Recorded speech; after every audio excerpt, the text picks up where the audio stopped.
Assalamualaikum warahmatullahi wabarakatuh.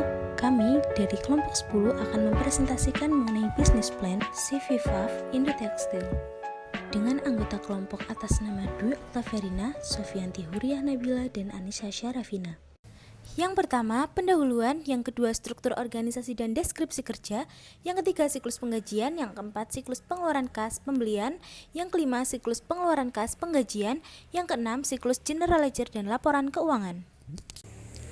CV5 Indo Tekstil merupakan sebuah perusahaan di bidang tekstil berdomisili di Malang, Jawa Timur. Didirikan sejak tahun 2013 oleh Nona Ferin selaku General Manager, Nona Anissa selaku Manajer Operasional, dan Nona Via selaku Manajer Keuangan. CV5 Indo Tekstil didirikan sesuai dengan Akta Notaris nomor 130702 di Malang dengan omset rata-rata 8 miliar pada tahun 2018 dan terus mengalami kenaikan tiap tahunnya serta mempekerjakan 120 orang. Konsumennya sudah tersebar di seluruh Indonesia bahkan hingga beberapa negara di Asia dan Eropa. Sebuah bisnis dengan visi global dan distribusi di seluruh dunia. Dalam proses industrinya, penyampaian informasi terkait perusahaan masih dilakukan secara konvensional yang berkonsep teknologi berbasis komputer. Pelaksanaan proses bisnis perusahaannya meminta kantor konsultan sistem untuk merancang sistem informasi akuntansi yang berbasis IT. Kantor konsultan sistem Ubico menyetujui kontrak yang dibuat oleh Nona Ferin, Nona Anissa, dan Nona Via.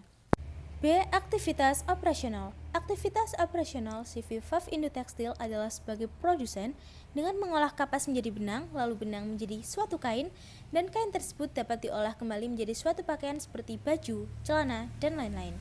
Untuk pemesanan barang melalui website, telepon, fax, atau langsung, kemudian barang akan diantar ke beberapa tempat usaha di Malang dan seluruh Indonesia, bahkan hingga beberapa negara di Asia dan Eropa. C. Penugasan analisis sistem. Berdasarkan diskusi analisis senior dengan perwakilan CV5 Indo Tekstil, maka ada beberapa permintaan yang diinginkan oleh CV5 Indo Tekstil terkait perusahaannya, yaitu yang pertama, pemilik menginginkan jika sistem manual dapat diimplementasikan, maka langkah berikutnya adalah sistem informasi yang sudah terkomputerisasi. Yang kedua, pemilik menginginkan sistem yang terkomputerisasi menggunakan jurnal yang otomatis untuk siklus penerimaan kas dan pengeluaran kas sehingga akuntansi tidak perlu banyak terlibat dalam proses jurnal khusus ini. Yang ketiga, pemilik menginginkan analisis dan sistem penghasilan dan penggajian. Yang keempat, pemilik menginginkan pencairan data yang dilakukan secara otomatis agar dapat mempermudah dalam pengelolaan data barang. D. Hasil survei awal. 1. CV5 Indo Tekstil belum memiliki SOP yang tertulis. 2. Struktur organisasi dan deskripsi kerja tertulis. 3. Prosedur penjualan, pembelian, dan penggajian serta dengan kebijakan manajemen berasal dari hasil wawancara karena belum memiliki SOP. Yang keempat, dokumen-dokumen masih disimpan secara manual. E. Kebijakan umum. 1. CV5 Indo Tekstil dibuka pada jam 7 hingga jam 9 malam dengan 2 kali pergantian jam kerja, yaitu shift pertama pukul 7 hingga pukul 2 siang dan shift kedua pukul 2 hingga 9 malam. CV5 Indo buka setiap hari kecuali hari libur nasional. 2. Perusahaan memiliki 120 orang karyawan. 3. Lingkup pemasaran perusahaan yaitu di daerah Malang dan seluruh Indonesia hingga beberapa negara di Asia dan Eropa. Pengiriman barang penjualan akan dikenakan tambahan biaya karena menggunakan jasa lainnya seperti tiki, pos, jasa sewa, truk, dan lain-lain. 4. CV5 Indo Tekstil menggunakan dasar norma dalam perhitungan pembayaran penghasilannya karena Nona Via merasa peredaran bruto penghasilan CV5 Indo Tekstil masih kurang dari 8 miliar rupiah. F. Informasi penting lainnya. Nona Ferin, Nona Anissa, dan Nona Via berencana untuk membuka kantor cabang di Yogyakarta untuk pemasaran ke daerah Surakarta dan Semarang dan seluruh Indonesia bahkan hingga beberapa negara di Asia dan Eropa. Berikut adalah struktur organisasi PT5 Indo Tekstil. Struktur organisasi dan deskripsi kerja. CV5 Indo Tekstil belum memiliki struktur organisasi dan deskripsi kerja secara tertulis. Namun, oleh analisis senior struktur ini dibuat berdasarkan dari wawancara dengan Nona Ferin. Terdiri dari 1. Direktur utama, 2. Direktur keuangan, 3. Direktur personalia, 4. Manajer pabrik, 5. Manajer personalia, 6. Manajer pemasaran, dan 7. Administrasi dan gudang. Bagian 3 yaitu siklus penghasilan. A. Informasi umum terkait dengan siklus penghasilan. Terdapat 3 prosedur terkait dengan siklus penghasilan, yaitu yang pertama, prosedur penerimaan order, yaitu prosedur yang menggambarkan proses penerimaan order penjualan. Yang kedua, prosedur pengiriman barang, yaitu prosedur yang menggambarkan proses pengiriman barang ke pelanggan. Yang ketiga, prosedur penagihan dan penerimaan kas, yaitu prosedur yang menggambarkan proses penagihan dan penerimaan kas. Selanjutnya, kebijakan umum siklus penghasilan. Kebijakan umum yang didapatkan dari wawancara dengan pemilik perusahaan terkait dengan siklus penghasilan, yaitu yang pertama, ada form data pelanggan harus diisi langsung di depan bagian penjualan dan ditandatangani. Yang kedua, seluruh form dibuat dengan menggunakan bantuan aplikasi Microsoft Excel dan nomor dibuat di Microsoft Excel. Yang ketiga, mengirim barang ke pelanggan. Yang keempat, melakukan penagihan terhadap pelanggan. Yang kelima, menerima kas sesuai dengan kesepakatan yang telah ditentukan. Yang keenam, selisih kas dianggap sebagai kehilangan dan akan dijurnal kehilangan kas pada kas dan selanjutnya akan dicatat pada buku kas. Yang ketujuh, untuk strategi marketing, perusahaan menggunakan internet dalam sarana penjualan, yaitu dengan mengirim katalog melalui email. Masalah yang sedang terjadi. Berikut adalah masalah yang terjadi di lapangan. Yang pertama, seluruh data terkait dengan transaksi dan master yang valid diletakkan pada komputer di ruangan pemilik dan jarang di-backup secara berkala. Kemudian yang kedua, akun kerugian penjualan adalah akun yang mengurangi penjualan. Yang ketiga, kesalahan pengiriman beberapa dikarenakan adanya kesalahan dalam internal alamat pada daftar pengiriman barang dan oleh pelanggan yang iseng. Kemudian yang keempat, perusahaan masih belum menerima pembayaran penjualan dengan menggunakan kartu kredit atau debit. Yang kelima, kas dibawa oleh bagian keuangan dan akuntansi dan tidak disetor berkala. Bahkan umumnya akan disetor sebulan sekali ke rumah pemilik. Dan yang terakhir, piutang pada pelanggan sering tidak terbayar karena pencatatan yang kurang baik. Kebijakan akuntansi. Yang pertama ada metode pengakuan pendapatan adalah akrual basis. Metode arus biaya adalah rata-rata tertimbang dan metode penilaian persediaan adalah perpetual. Yang kedua, metode penjualan adalah COD atau cash on delivery dan pembayaran langsung. Yang ketiga, perusahaan menggunakan FOB destination dalam pengakuan kewajiban atas persediaan. Kemudian yang keempat, titik pengakuan jurnal adalah pada saat laporan penerimaan kas selesai dibuat dan diserahkan pada bagian keuangan dan akuntansi untuk dimasukkan di jurnal penerimaan kas. Pada saat laporan rekap penjualan telah dicek oleh keuangan dan akuntansi untuk jurnal di jurnal penjualan. F. Jurnal standar siklus penghasilan. Jurnal penerimaan kas. Kas masuk debit, piutang masuk kredit. Jurnal penjualan dengan metode COD, piutang usaha masuk debit, diskon penjualan masuk debit, biaya kirim masuk debit, kas masuk debit, penjualan masuk kredit. Jurnal penjualan dengan metode bayar kontan, kas masuk debit, diskon penjualan masuk debit, biaya pengiriman masuk debit, penjualan masuk kredit. Jurnal retur penjualan atau kontan atau kredit. Retur penjualan masuk debit, kas atau piutang masuk kredit. Jurnal retur penjualan jika diganti dengan barang yang baru. Retur penjualan masuk debit, persediaan masuk kredit. Berikut adalah flowchart siklus penghasilan CV Fav Indo Tekstil. Lalu saya akan menjelaskan prosedur-prosedur terkait dengan siklus penghasilan. Yang pertama, bagian penjualan menerima order via email, telepon, atau langsung. Kemudian bagian penjualan melakukan pengecekan data pelanggan pada komputer. Jika pelanggan terdaftar, maka bagian penjualan akan bertanya pada pelanggan apakah akan melakukan pembayaran secara langsung atau transfer. Kemudian barang akan dikirim ke tempat tujuan. Jika barang dikirim, maka bagian penjualan akan membuat faktur penjualan 2 rangkap dan mengotorisasi faktur penjualan tersebut. Yang kedua, jika barang diambil langsung, maka bagian penjualan akan membuat faktur penjualan 2 rangkap dan rangkap 1 akan diserahkan pada bagian pengepakan. Selanjutnya, bagian pengepakan akan mempersiapkan barang dan menyerahkan pada bagian penjualan. Dan bagian penjualan akan menyerahkan pada pelanggan bersamaan dengan faktur penjualan rangkap 1 dan faktur rangkap 2 akan diarsip. Yang ketiga, jika pelanggan belum terdaftar, maka bagian penjualan akan meminta pelanggan untuk mengisi form data pelanggan. Kemudian proses akan sama dengan proses yang kedua dan ketiga yang telah saya jelaskan tadi. Saat akhir hari, bagian penjualan akan membuat laporan rekap penjualan, faktur penjualan rangkap 1, dan daftar pengiriman barang akan diserahkan pada bagian gudang. Sedangkan faktur penjualan rangkap 2 dan laporan rekap penjualan akan diserahkan kepada bagian keuangan dan akuntansi, beserta uang jika terjadi penjualan tunai. Selanjutnya akan menuju prosedur akhir. Bab 4. Siklus pengeluaran kas pembelian. A. Informasi umum terkait dengan siklus pengeluaran kas pembelian. Terdapat 4 prosedur terkait dengan siklus pengeluaran kas pembelian, yaitu yang pertama ada prosedur permintaan pembelian, yaitu prosedur yang menggambarkan proses permintaan pembelian, dan yang kedua, prosedur penerimaan barang, yaitu prosedur yang menggambarkan proses penerimaan barang. Yang ketiga, prosedur pembayaran hutang, yaitu prosedur yang menggambarkan proses pengeluaran kas dan pembayaran hutang terkait dengan pembelian. Dan yang keempat, prosedur stock of name, yaitu prosedur yang menggambarkan proses pengecekan persediaan secara berkala. Selanjutnya ada kebijakan umum siklus pengeluaran kas pembelian. Kebijakan umum yang didapatkan dari wawancara dengan pemilik perusahaan, yang pertama ada aplikasi Microsoft Excel, dan nomor dibuat pre-number di Microsoft Excel digunakan untuk membantu dalam pembuatan seluruh form. Yang kedua, harus ada otorisasi pemilik untuk bukti dari kas keluar. Yang ketiga yaitu format dari nomor form umumnya adalah XX, menandakan jenis formnya.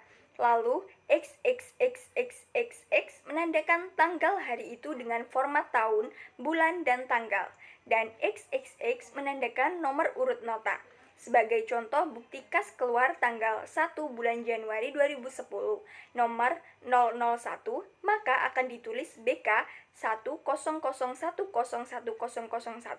Bukti kas keluar berformat BK, surat order pembelian format SO. Yang keempat, modal pembelian yang digunakan yaitu secara kredit, sebagai manajemen kasnya. Kemudian yang kelima, untuk supplier tertentu dapat membeli, walaupun hutang yang sebelumnya belum lunas, tetapi ada batasannya. D. Masalah yang sedang terjadi. Masalah yang terjadi di lapangan yang pertama, ada prosedur stock of name jarang dilakukan kecuali diminta oleh pemilik. Yang kedua, tidak jarang hutang terkena denda karena pembayarannya melebihi waktu jatuh tempo. Biasanya terjadi karena pemilik yang tidak di kantor untuk menandatangani bukti kas keluar. Yang ketiga, sering salah catat pada catatan persediaan dengan hasil stock of name.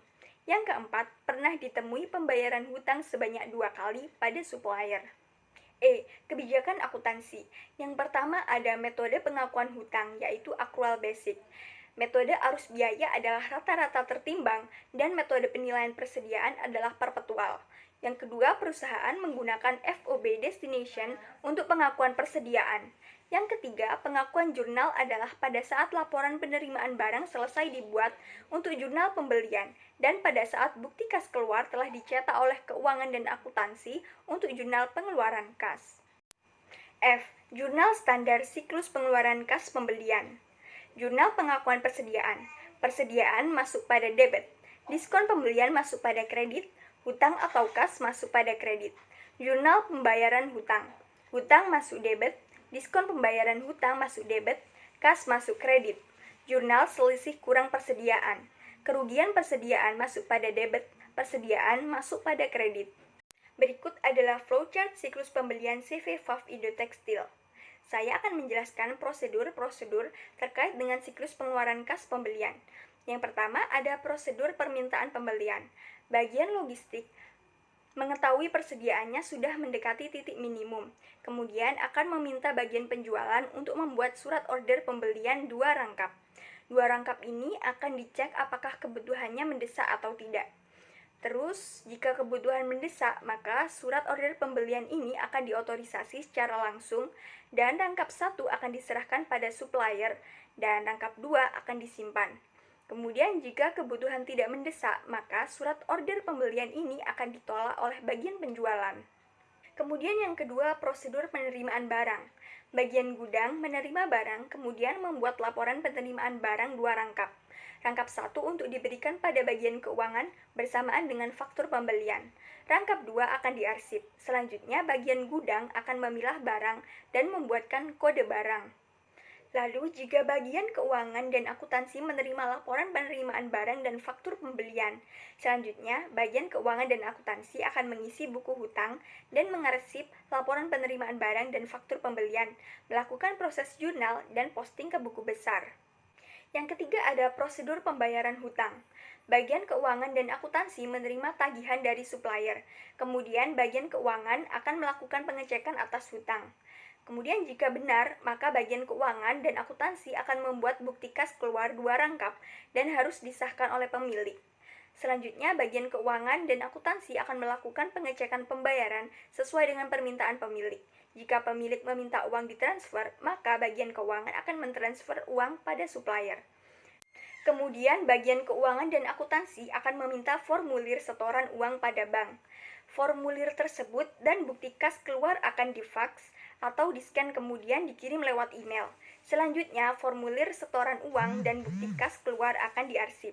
Jika pemilik meminta uang dikirim, maka uang akan dikirim melalui pos bersamaan dengan bukti kas keluar dan bukti kas keluar rangkap 2 akan diarsip.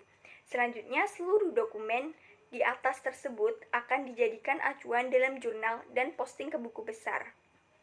Yang keempat, prosedur stock of name.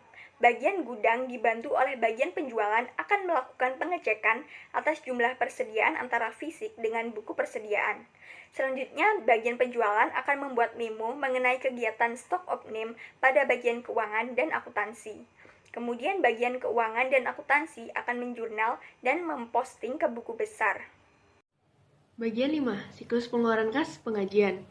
A. Prosedur-prosedur terkait dengan siklus pengeluaran kas pengajian. 1. General Manager melakukan pengecekan pada daftar absensi dan rekap penjualan harian, kemudian membuat daftar rekap gaji. 2. General Manager meminta bagian keuangan dan akuntansi membuat bukti kas keluar 1 rangkap. Kemudian, bukti kas ini akan ditandatangani oleh General Manager. Yang ketiga, bagian keuangan dan akuntansi akan mengambil uang di bank sesuai dengan data di bukti kas keluar, lalu melakukan penjurnalan dan posting ke buku besar. Kemudian, bagian keuangan dan akuntansi akan membuat slip gaji sejumlah pegawai, memasukkan uang ke amplop, dan membuat daftar penerima gaji 1 rangkap. Yang keempat, saat menerima gaji, keuangan dan akuntansi akan meminta karyawan menandatangani daftar rekap gaji dan melanjutkan memberikan slip gaji dan uang ke karyawan. B. Kebijakan umum siklus pengeluaran kas pengajian. 1. Seluruh form dibuat dengan bantuan Microsoft Excel dan nomor dibuat print number. Yang kedua, bukti kas keluar harus mendapatkan otorisasi pemilik. Yang ketiga, format dari nomor form umumnya adalah XX menandakan jenis formnya, kemudian X-nya 6 menandakan tanggal hari itu dengan format tahun, bulan, dan tanggal. Kemudian X-nya 3 menandakan nomor urut nota. Sebagai contoh, bukti kas keluar tanggal 1 Januari 2011. Nomornya 001, maka akan ditulis BK 10010101. 4. Apabila pemilik sedang tidak berada di perusahaan, maka bagian kesekretariatan dan personalia dapat bertindak sebagai keuangan dan akuntansi. 5. Bonus bagian penjualan dan pengiriman dihitung dengan cara perkalian atas nilai faktur dikalikan tarif yang ada, dan bagian lainnya ditentukan sendiri oleh General Manager atas saran dari bagian kesekretariatan dan personalia. Yang keenam, pengajian umumnya dilakukan setiap tanggal 30 bulan berjalan. C. Masalah yang sedang terjadi. Berikut adalah masalah yang terjadi di lapangan. 1. General Manager tidak ada di tempat sehingga terjadi keterlambatan pengajian. 2. Adanya perbedaan catatan atas hasil gaji dari karyawan dengan catatan pemilik, yang terkadang menyebabkan protesnya karyawan. Yang ketiga, sering terjadi kesalahan dalam memasukkan uang ke amplop. Nominal di slip gaji berbeda dengan nominal uang secara fisik di amplop. D. Permintaan manajemen. 1. Supaya memudahkan ketika pengajian, manajemen membentuk suatu bagian khusus yang akan menangani sumber daya manusia. Diawali dari rekrutmen, penilaian kinerja, penghitungan gaji, hingga pembuatan daftar gaji, dengan tujuan agar General Manager dapat sebagai otorisator saja. 2. Solusi untuk mengurangi kesalahan ketika memasukkan uang ke amplop, yaitu dengan General Manager dibantu dengan analis untuk memeriksa sistem payroll yang bekerja sama dengan bank, di mana nantinya bagian keuangan dan akuntansi tidak perlu memasukkan uang ke amplop lagi karena semuanya akan ditransfer oleh bank. Kebijakan akuntansi. 1. Metode pengakuan beban gaji adalah accrual basic. 2.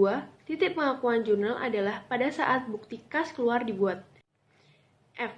Jurnal standar siklus pengeluaran kas pengajian. Jurnal pada saat pengajian, beban gaji masuk ke debit, kemudian hutang PPh 21 masuk ke kredit, kas juga masuk ke kredit. Berikut adalah forecast siklus pengajian CV PAV Indo Tekstil mulai dari menyiapkan data karyawan hingga cek gaji yang telah divalidasi. Bagian 6. Siklus General Ledger dan pelaporan keuangan. A. Informasi terkait dengan siklus General Ledger dan pelaporan keuangan. Yang terkait ada 2 prosedur, yaitu 1.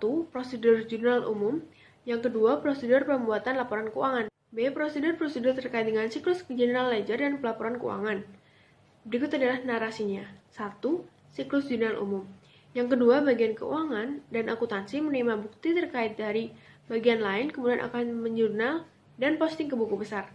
Kemudian yang ketiga adalah siklus pembuatan laporan keuangan. C. Kebijakan manajemen terkait dengan siklus General Ledger dan pelaporan keuangan. Transaksi yang dikategorikan masuk ke jurnal umum adalah 1.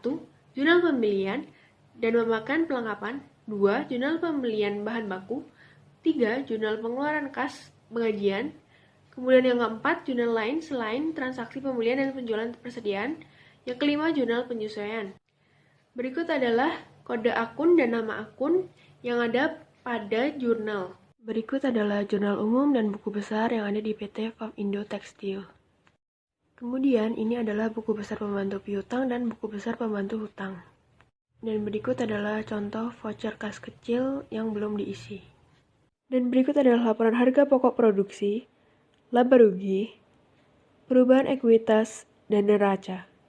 Sekian dari kami, terima kasih. Wassalamualaikum warahmatullahi wabarakatuh.